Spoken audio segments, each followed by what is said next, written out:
hemos visto este fin de semana una serie de revelaciones sobre el caso de la deportista atropellada, Lisette Marzano, y me parece que es muy importante justo que usted esté acá porque, en primer lugar, su oponente en la segunda vuelta, Humberto Abantos, ha mostrado en contra de la prisión preventiva del joven Adrián Villar. ¿Usted Sí. qué percepción tiene sobre ese veredicto que se va a dar, si no me equivoco, hoy día a las 3:05 de la tarde? Bueno, en primer lugar, lo que yo debo decir es que socialmente todos podemos estar interesados en conocer un caso como el que me están comentando, que yo creo que más allá de que se considere, porque he escuchado diversas versiones, algunos dicen linchamiento mediático, ¿verdad? Pero no puede ser un linchamiento mediático porque casos como este, que son de alguna manera, ha sido en la vía pública. Exacto. Por lo tanto, al ser en la vía pública, es inevitable que se conozca y que la prensa y que los medios de comunicación social nos hagan llegar esta información. ¿Por qué? Porque esto no es un caso aislado. Hay casos que ocurren todos los días similares o hasta peores. Pero como ha ocurrido incluso sobre una señorita que es deportista, no es porque ella sea más importante que otras víctimas, sino que de alguna manera esto sirve para seguir ilustrando a la población de, primero, toda obligación, deber y sentido mínimo de responsabilidad que tiene toda persona que conduce un vehículo o los que conducimos, es que debemos tener mucha prudencia, mucho cuidado, estar en las óptimas condiciones físicas o de no distracción para que no ocurra lo que yo lamento muchísimo. Y como ser humano me solidarizo tanto con la familia de la víctima como también con los momentos aciagos que está pasando el mismo jovencito y su familia, porque acá no se trata de hacer tabla rasa de uno o de otro, no, de tomar partido. Hablemos jurídicamente, y este es un espacio jurídico. Lo primero que hay que saber respetar es eso, a las personas. Acá no es que uno es culpable. El público no es juez, no es fiscal, no es policía. Los abogados que opinamos, tenemos que hacerlo con mucho respeto y desde el punto de vista jurídico. Y ese respeto pasa por también respetar, empezando por el titular de la acción penal y de la carga de la prueba. ¿Quién? El Ministerio Público. Y no lo digo por defender a mi ex institución, o bueno, a mi institución que la llevo en el corazón, sino lo digo por un elemental sentido de que cada entidad pública, y en este caso el Ministerio Público, tiene sus labores definidas. Es el único, con apoyo de la policía, que tiene que investigar, indagar, averiguar, juntar elementos de convicción que son elementos de prueba. En ese sentido, si la ley le encarga eso y la Constitución le encomiendan eso al fiscal, respetemos sin faltar el respeto al fiscal del caso, porque, ojo, en la investigación preliminar, Alexandra, y esto por favor a los amigos que no son abogados, aprendan mucho. El fiscal, cuando empieza esta primera fase, es como que arma un rompecabezas. Tiene que juntar declaraciones, videos, documentos, inspección de la policía, pericia del vehículo, etc. En ese sentido, lo que genera las primeras apreciaciones del fiscal, con apoyo de la policía también de investigación, es generar hipótesis. Y las hipótesis son las primeras afirmaciones provisionales de lo que puede haber ocurrido, del delito que se puede haber cometido. Por ejemplo, encubrimiento personal. Lo primero, homicidio culposo u homicidio doloso. Si el fiscal considera que es un homicidio doloso por dolo eventual, que pareciera, no lo voy a afirmar, pues para eso son las indagaciones, para eso son los elementos de prueba. No hay que tomarlo porque algunos que están opinando, y lastimosamente hay algunos abogados que se emocionan y ya quieren prácticamente dictar una sentencia. No, estas son hipótesis, pero si el fiscal se decanta o primero su hipótesis es de homicidio culposo, tampoco es un tema cerrado, porque es preliminar, es previa, es inicial. Igual, encubrimiento personal, ¿no? Que a la señorita o a la periodista también, ¿no? A la colega de ustedes que la habrían involucrado. Es provisional. Eso si se descarta más adelante, el caso, si es que se descarta que ella, de acuerdo al artículo 406, que dice, es una excusa absolutoria, es una causa que excusa a la persona que tiene una estrecha relación, básicamente familiar.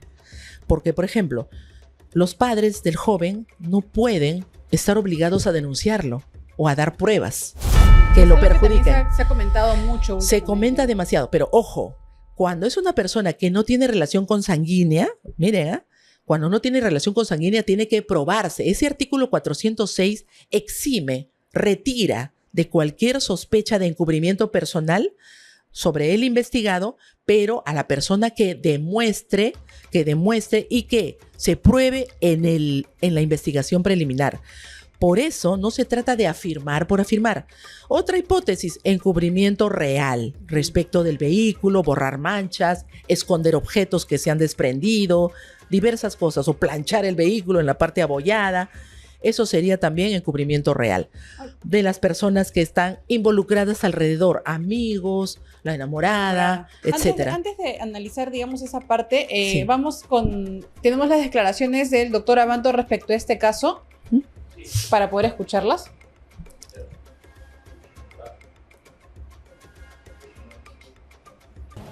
Me molestan profundamente los linchamientos. Creo que es el acto más cobarde que puede haber. ¿Ya? Y lo que han hecho con Maricel Linares ha sido un linchamiento. Es una persona que, como cualquier persona, y te lo digo porque yo lo he vivido, puede vivir un drama en un momento determinado. ¿Ok? Su entenado atropella a una persona, tiene la reacción equivocada y escapa. Produce una muerte. Nadie desea eso. Yo no creo que ese chico que tiene 21 años haya querido matar a la campeona de Sin duda que no. Entonces, comencemos porque es un delito culposo. Pero ya está el clamor en todos los medios de ¡a la cárcel! Pues, tranquilo, ya lo hicieron. Esa bestialidad pasó 2 veces, acuérdate, Romy. En el caso de la chica que iba manejando por la avenida Javier Prado, que perdió el control de su auto, que mató a 2 personas, la metieron a prisión preventiva. Y no fugó. Y un ama de casa que también perdió el control de su carro en el óvalo del Arco, también la mandaron a prisión preventiva. Eso es una monstruosidad, mandar a alguien preso por un delito culposo, porque no ha tenido la intención de ser un criminal. 1. 2, meter a la familia. Sí, Y ahora, que un o sea, fiscal... claro, se dice que el delito en sí mismo del atropello no es un delito que amerite pues que vaya a prisión preventiva. La pregunta aquí es que él no solo cometió el delito del atropello, sino también se fugó. Exacto. Y se fugó y por ende no ayudó a la víctima, sabiendo que esto podría tener consecuencias diferentes a las que hoy estamos viviendo. Y aparte hizo una serie de artimañas, valga decirlo, para evadir la justicia en un primer momento. Entonces, teniendo esta serie de posibles delitos, ¿ameritaría él ir a una prisión preventiva o qué decisión se debería tomar luego de esa detención preliminar de 3 días que ha tenido?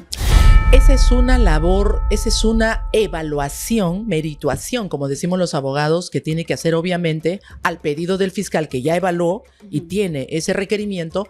El juez tiene que ser muy escrupuloso, muy cuidadoso en analizar el antes, el durante y el después de este hecho, porque lo que se sabe públicamente, y acá no hay que ser categóricos, acá el tema de la prisión preventiva, que es una medida muy gravosa por el momento, pero nos priva de la libertad, tiene que estar debidamente sustentada en ese peligro procesal, en ese peligro de rehuir más adelante, ¿no? Si se le da comparecencia, citación, ¿cómo podemos nosotros llegar a la conclusión previa ahora de que este joven puede rehuir de la justicia?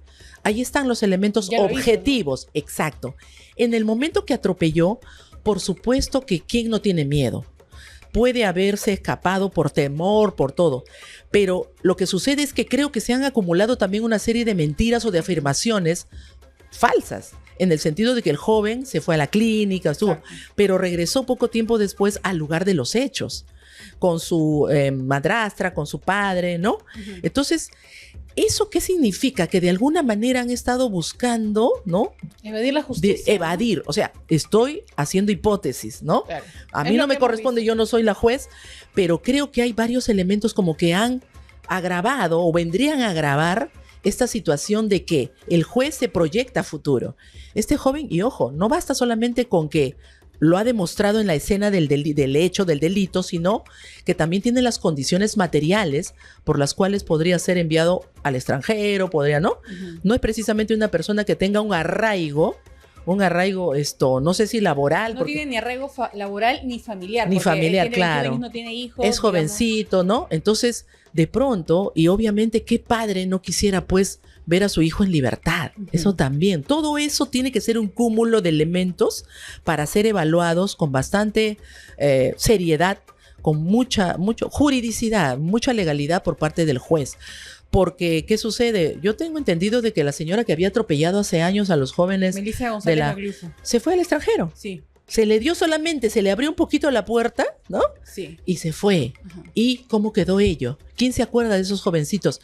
Es que no se trata de buscar venganza con tener a una persona en la cárcel, simplemente de que responda, y este caso, ante la justicia hay que responder y se necesita que esté presente, garantizar la presencia física, constante, permanente del investigado o tal vez ya si pasa a ser procesado. Ahora, mucho se dice, que es lo que también decía el doctor Abanto, que claro, nadie sale con la mentalidad de matar o atropellar a alguien Así hoy es. día, pero yo me pregunto, y eso ya es una opinión personal, ¿no? Si estoy manejando un auto, sé la responsabilidad que eso implica y sé que no debo tomar ni una gota de alcohol, Sí. sé que no debo manejar estando cansado, sé que, Sí. sé que si quiero responder el celular, pues me detengo y lo Exactamente. respondo. O sea, hay una serie de raciocinios que tú tienes que tener en cuenta al momento Sí. de manejar un auto. Y claro, tú no quieres atropellar a alguien, pero haces cosas que pueden desencadenar ese evento. Entonces, Así eso es es. una responsabilidad que debemos asumir, ¿no? Y eso también es, digamos, un gran jalón de orejas para toda la juventud, y me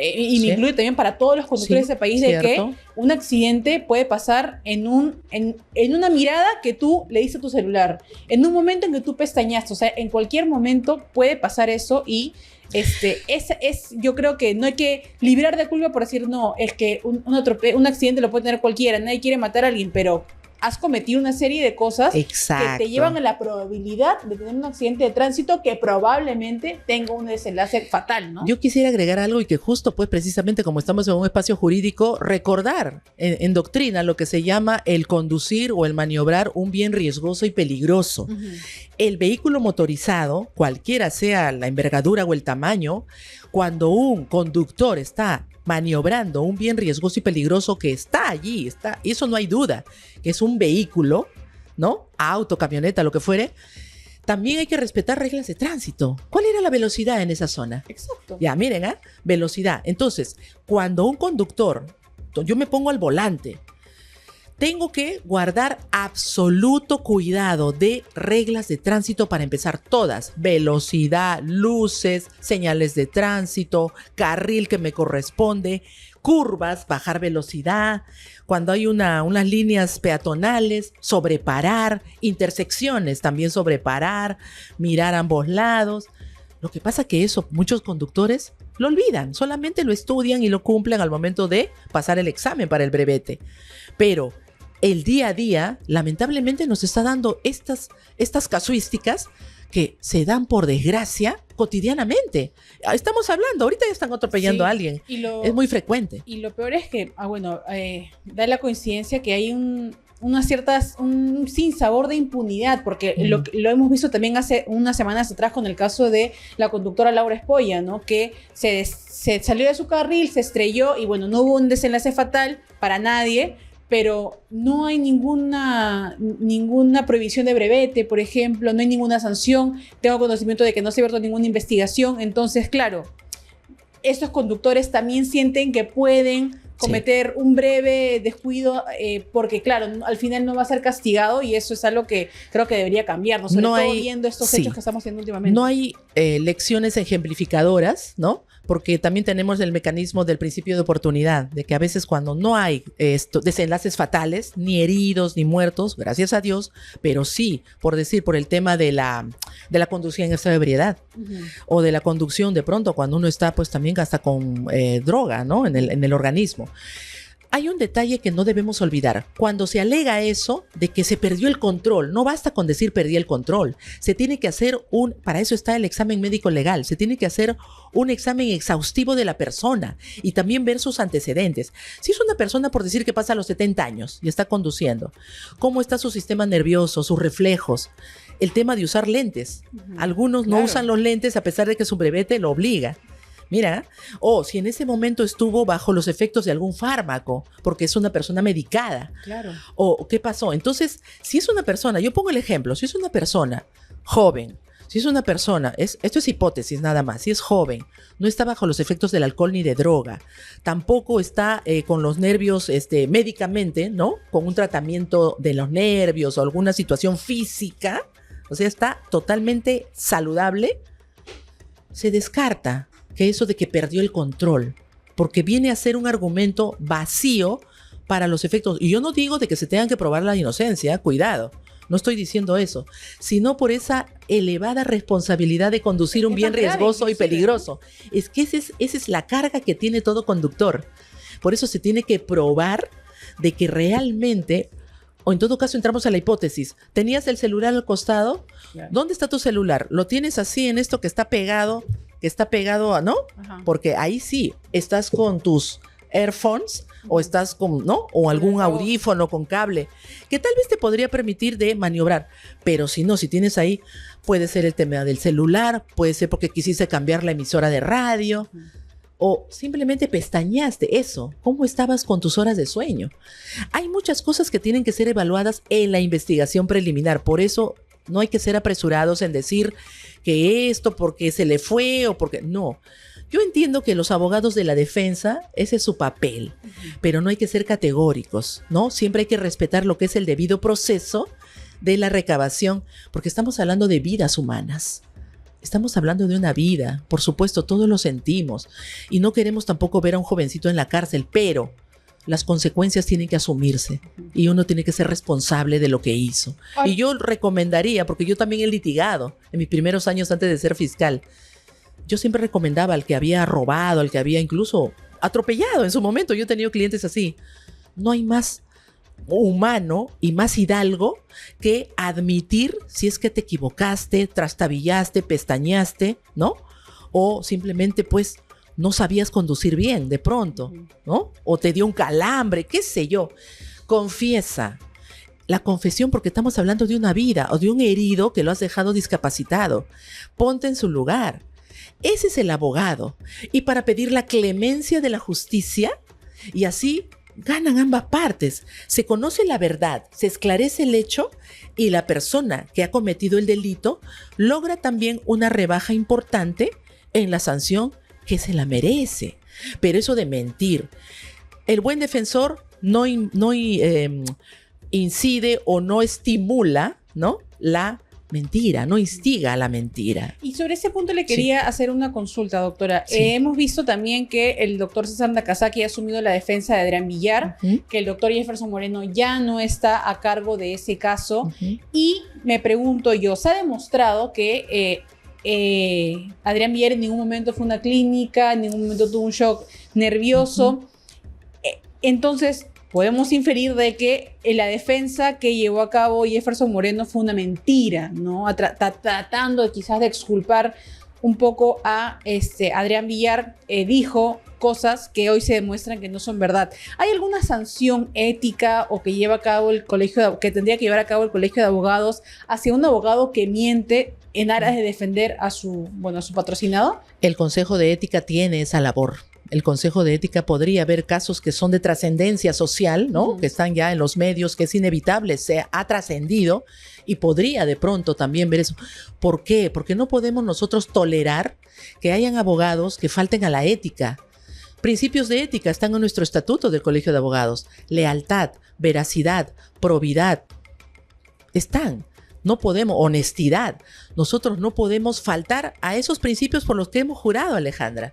Porque qué bonito, me pongo mi medalla, mi cinta, todo, cinta celeste, juro. ¿Qué es jurar? Es dar tu palabra de honor. Por lo tanto, no se puede ir en el camino ya del litigio o de la profesión en cualquier ámbito público o privado a torcer o simplemente olvidar eso. Eso es antiético. Y un abogado así, por eso, si hay abogados de esa naturaleza, tenemos que identificarlos y sancionarlos para que la imagen de los abogados a nivel nacional o a nivel, por lo menos, del CAL, del Colegio de Abogados de Lima, se limpie, se dignifique, sea honorable a los ojos de la sociedad y así puedan confiar en nosotros. Porque de lo contrario, ¿qué estamos demostrando? Ese es el problema. Ahora, el tema de asumir una defensa, vuelvo a reiterar, y a los jóvenes que están iniciándose en el litigio, porque yo también de muy joven me inicié en el litigio, el asumir una defensa férrea, tenaz, me parece muy bien, pero no inducir o aconsejar, recomendar mentiras, coartadas. Viene la enamorada y dice tal cosa, viene el amigo y dice que estuvo con él, o viene el médico y dice que está bajo los efectos de sus fármacos, le inventan un tema clínico, médico, Claro, ¿te das cuenta? Ese es lo peor que puede hacer un abogado. El abogado es la conciencia social y tiene que actuar de acuerdo a los estándares éticos, y ya hablé de los principios. En ese sentido, yo creo que los doctores o quien asuma el caso, quien lo ha asumido, tiene que llamar a la hidalguía y no estar allí, pues, ¿no? Y como dicen, se han verificado con la ayuda de la prensa, ¿verdad? Y no porque se esté haciendo un linchamiento. La prensa colabora mucho y enhorabuena para esclarecer. Y eso es lo que ayuda al fiscal. Y volviendo al tema de la prisión preventiva, si ya hay diversas falsedades que se están detectando, todo eso tiene que ser evaluado para una prisión preventiva, porque la prisión preventiva evalúa dos cosas. El peligro procesal, que es obstaculización a la averiguación de la verdad o peligro de fuga. Esos dos ámbitos tienen que ser muy bien analizados para que se descarte ese peligro. Ahí estamos viendo eventualmente obstaculización a la averiguación de la verdad. A través de esas coartadas o de esas versiones. O de esas mentiras, ¿no? Mentiras, digámosle, ya, bueno. Pero estoy tratando de ser bastante respetuosa y tenemos que actuar así los abogados, ¿no? Y ahora que estoy yo también como abogada independiente, no olvidar que esos principios tienen que regir nuestra actuación para recomendar lo más saludable, salomónico, y no olvidar que hay una víctima. Y si hay algo que no se hizo bien, pues la confesión sincera creo que es la mejor salida para todos de una vez, recuperar la armonía y la paz social. Exacto. Porque esto también nos tiene a todos, creo, diariamente, ¿no? Y creo que es la primera estrategia que ha tomado el doctor Nakazaki al asumir la defensa de Jefferson Moreno. Tenemos unas declaraciones ahí del doctor Nakazaki, abogado de Adrián Villar. Le garantizo a la familia Marzano que cuando se lea la sentencia, que es distinto a la prisión preventiva, y podemos hablar, cuando se lea la sentencia condenatoria, que sin duda alguna se tiene que imponer, yo estoy defendiendo para que haya una sentencia condenatoria, pero la sentencia condenatoria que dice la ley, cuando pide justicia, su abogado le debe decir, la justicia se alcanza aplicando la ley. Y eso es lo que yo voy a hacer. Y lo garantizo públicamente porque son bastantes casos que he demostrado que en este tipo de sucesos hay efectivamente una culpabilidad y una responsabilidad. Es culpable y se le tiene que aplicar la pena que corresponde. Y como Adrián lo Debate hace, en torno a la culpabilidad de Adrián Villar y a la posible condena que recibiría. Algunos juristas dicen que no es mayor a 4 años porque es si joven, es culposo. porque es su primer delito. No, y si es culposo. Exacto. Pero si es con dolo eventual. Podría sumar hasta 11 años. Hasta 15. Hasta 15. Entonces, Sí. claro, la Sí. pregunta aquí es, cómo se va a actuar en este caso, ¿no? Si Claro. van a ver la manera de reducir la pena y que al final sea una prisión suspendida en la que él no vaya a la cárcel, o se va a hacer la sumatoria de delitos y llegar a 11, 15 años y así sí pisaría la cárcel. Eso va a depender netamente del juez, ¿cierto? Así es. A ver, primero porque quien presenta tanto la teoría del caso como la teoría del caso que implica los hechos, el tipo penal, ¿no? El tipo penal de acuerdo a esos hechos, que puede ser de acuerdo a los elementos de convicción que se han recabado, ¿no? Que son la prueba, si es delito culposo o delito doloso. Yo no me quiero aventurar a ello porque eso va a depender estrictamente de la investigación. Por eso qué importante es que no nos aventuremos. Ahora, si es delito culposo, definitivamente va a tener una ventaja, ¿no? De que sea suspendida. Ahí sí, de todas maneras va a ser suspendida y ya la reparación civil se evaluará, se calculará de acuerdo. Obviamente siempre es simbólica la reparación civil. Siempre va a ser simbólica porque Nada te va a devolver una la vida, ¿no? nada nos va a devolver la vida de nuestro pariente, de nuestra familia. Pero si se determina con las circunstancias de que el joven sí pudo anticipar, prever de que, o sea, tuvo todas las facilidades y facultades físicas de poder evadir ese momento fatal, entonces estamos hablando pues de simplemente de que ha desmerecido en ese momento, como ocurre muchas veces. Recordaremos el famoso caso del incendio en Utopía de la discoteca. Ahí ese fue un clarísimo dolo eventual, porque ellos sabían de que es un lugar de concurrencia masiva, cerrado, utilizaron fuego, animales, cerraron las puertas, o sea, a ellos no les importó solo el negocio. Eso es lo que se tiene que evaluar en este contexto de fatalidad para que se determine si llega a ser dolo eventual. Entonces ahí sí la pena es más elevada, tendría que recurrirse ya según la estrategia veo del abogado, que me parece de inicio muy loable, como debe ser un abogado, para que pueda presentar o solicitar una confesión sincera, o en fin, hay mecanismos, el hecho de que tiene 21 años.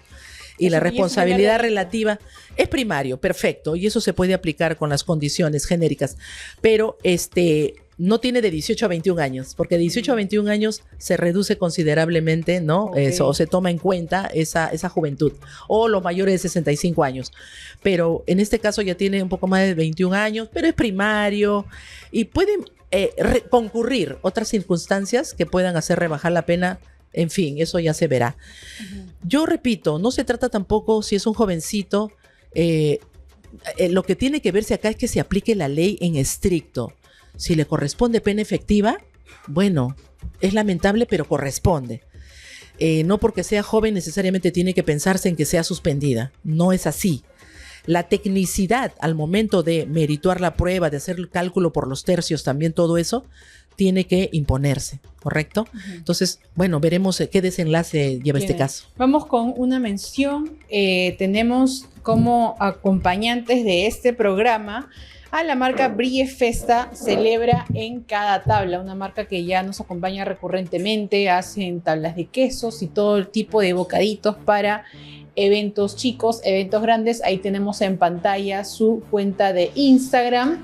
Pueden contactarlos en caso querer detalles como estos. Ya Renzo nos ha comentado innumerables veces que ha acudido a ellos y no lo han defraudado. Y nada, Brille Festa celebra en cada tabla. Tienen diseños ahí muy lindos y acordes a cada situación. Doctora, ahora se ha abierto también otra línea de investigación que tiene que ver con Francesca Montenegro, novia de Adrián Villar y su familia, ¿no? El fin de semana salieron unos chats en los dominicales donde ella, de una manera muy ligera, creo, afirma que su papá es el mejor abogado que puede defender, en este caso, Adrián Villar, y que de querer, que si quiere puede consultar con su mamá para llamarle a los peces gordos. Este nombre, ese cintillo, peces gordos en el derecho ¿A qué le suena, doctora? Yo, la verdad, como periodista puedo tener una opinión, pero usted en el mundo, dentro del mundo de abogados, digamos, Claro. lo pueden ver diferente, ¿no? No, definitivamente, eso dentro de lo que es la doctrina de la criminología, ¿no? De donde también surge la famosa frase de los cuellos blancos, ¿no? Ahí los que han estudiado derecho, los que somos abogados, conocemos esa doctrina de criminológica de las personas que ostentan poder, las personas que, como dicen, peces gordos, cuellos blancos o de alto vuelo, ¿no? Así. Peces gordos también está dirigido a los grandes cabecillas de bandas o de criminalidades organizadas.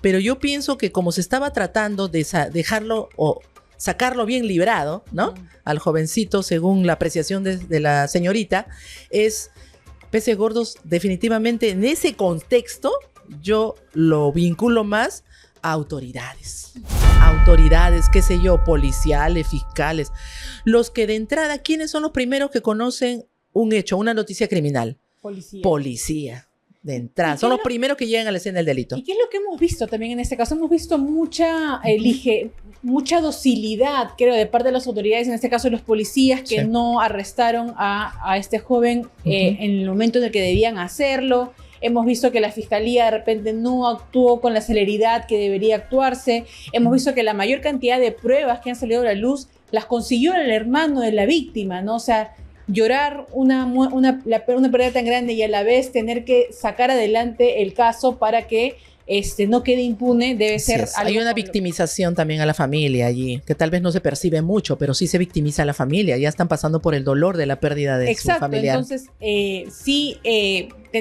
como sumar 1 más 1, ¿no? Sí.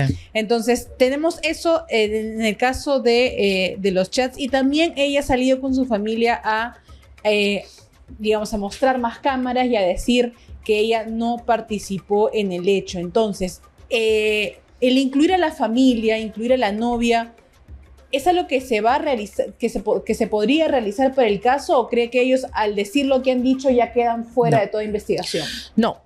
En principio, con la revisión de los primeros recaudos como cámaras o declaraciones de terceros, el fiscal, al enterarse aún más de estas declaraciones a nivel público, perfectamente le están habilitando para llamarlos como testigos y contrastar o confrontar lo que ellos están diciendo en medios de comunicación, porque a veces dicen algo ante las cámaras y dicen otra cosa en la declaración oficial en fiscalía.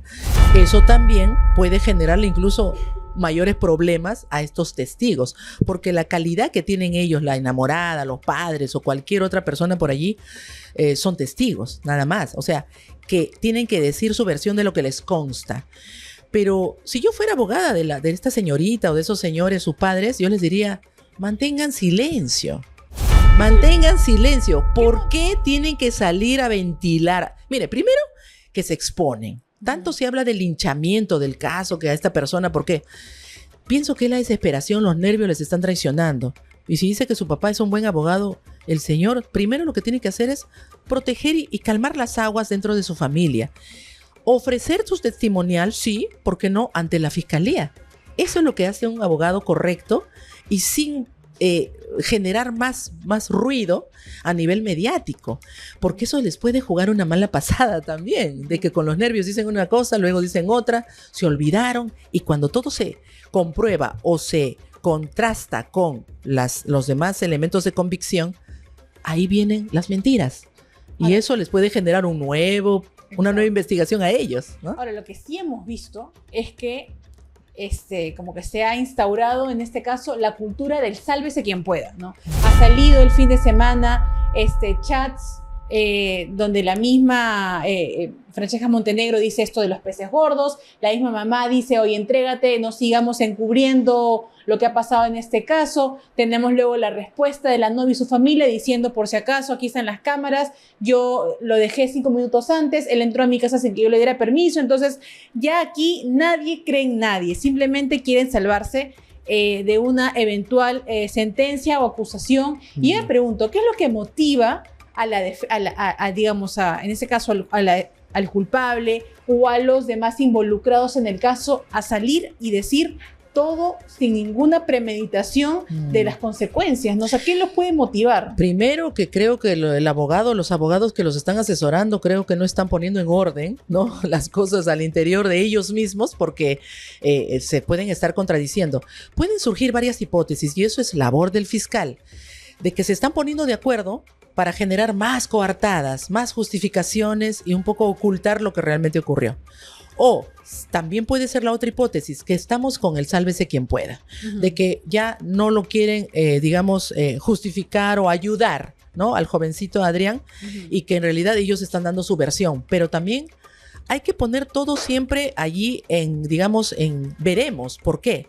Porque lo que diga incluso el testigo tiene que ser corroborado con otros elementos, con toda la secuencia de cámaras, ¿no? De testigos, el tema de que fueron al restaurante, después volvieron a la casa o volvieron a la escena del delito.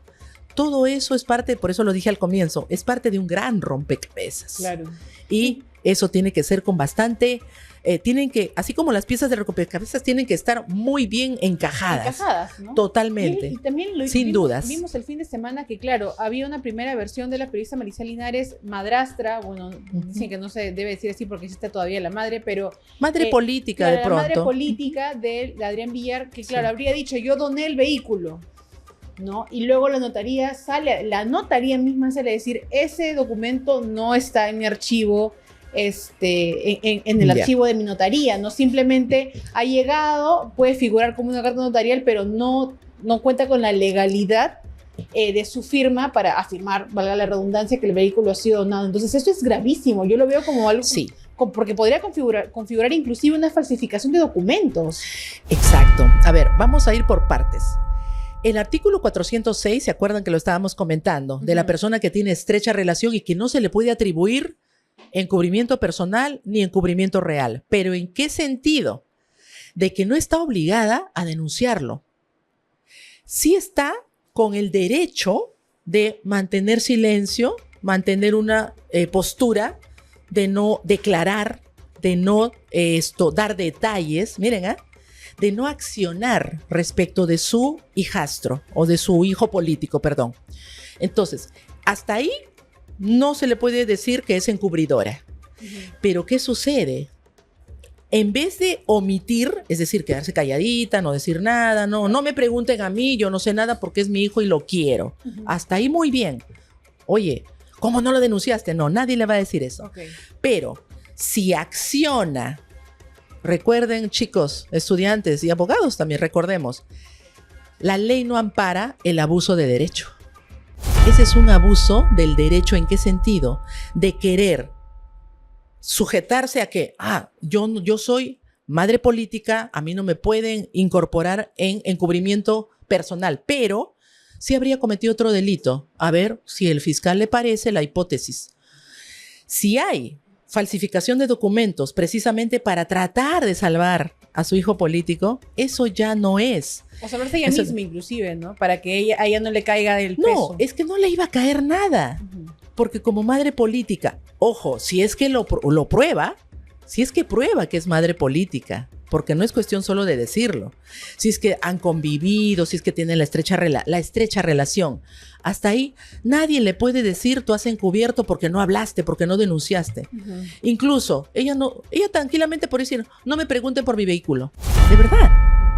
Miren, pero ella lo que hizo fue tratar de cambiar la realidad, alterar la verdad. ¿Y eso dónde está? Por lo menos en el artículo 438, que se llama falsedad genérica.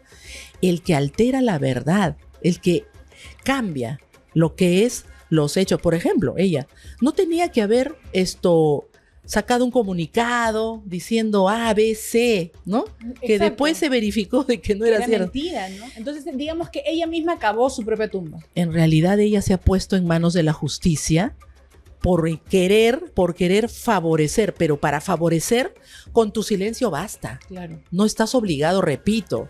Los papás al hijo lo pueden incluso guardar en la casa, ¿no?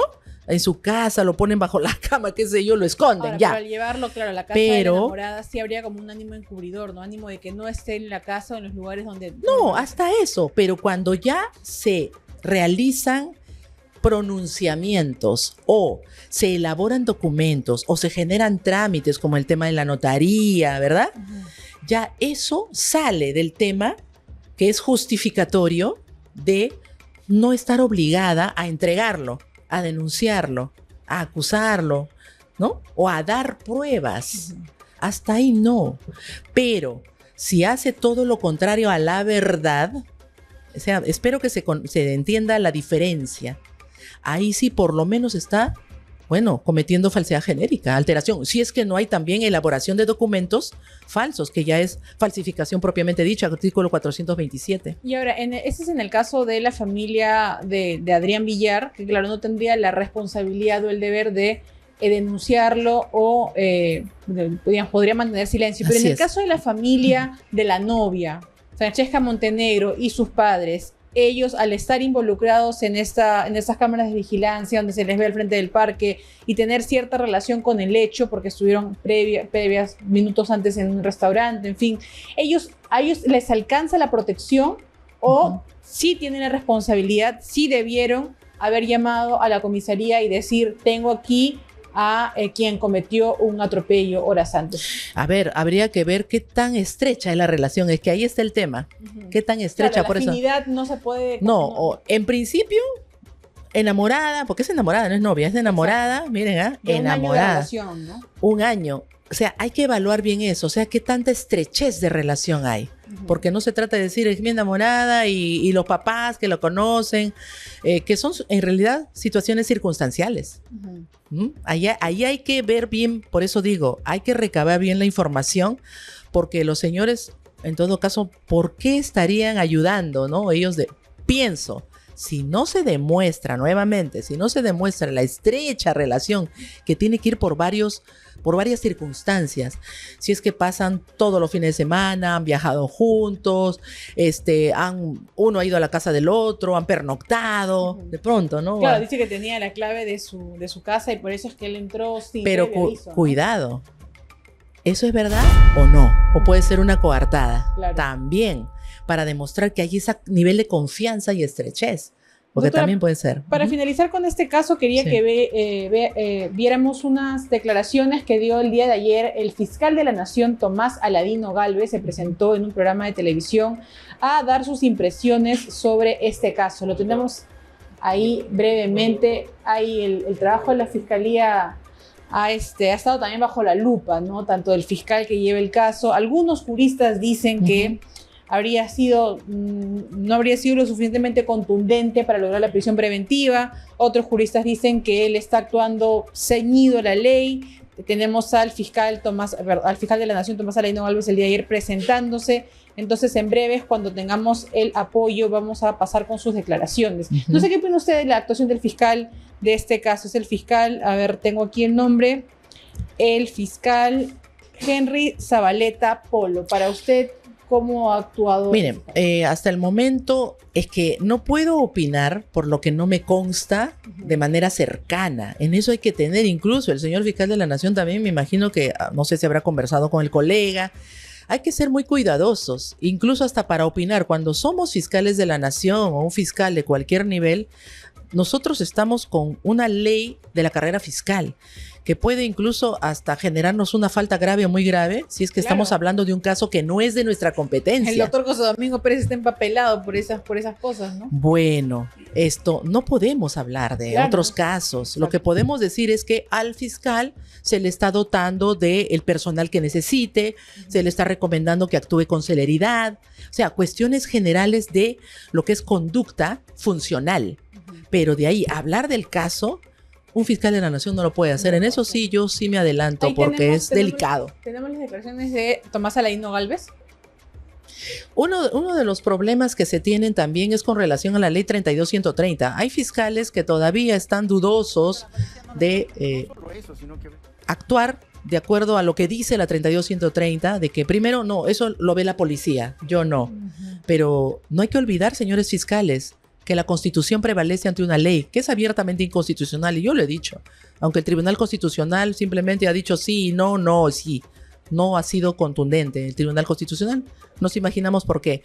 Usted pero si todavía fuera fiscal de Si la fuera Nación, mi caso, hubiera salido no. a opinar del caso no, de solamente terrorismo para decir de que yo recomiendo al colega, al señor fiscal para provincial, respaldar, digamos, respaldar su trabajo, de que por favor no se le critique o no se demonice la figura del fiscal, y además que tiene que actuar de acuerdo a sus atribuciones constitucionales. Artículo 159.4.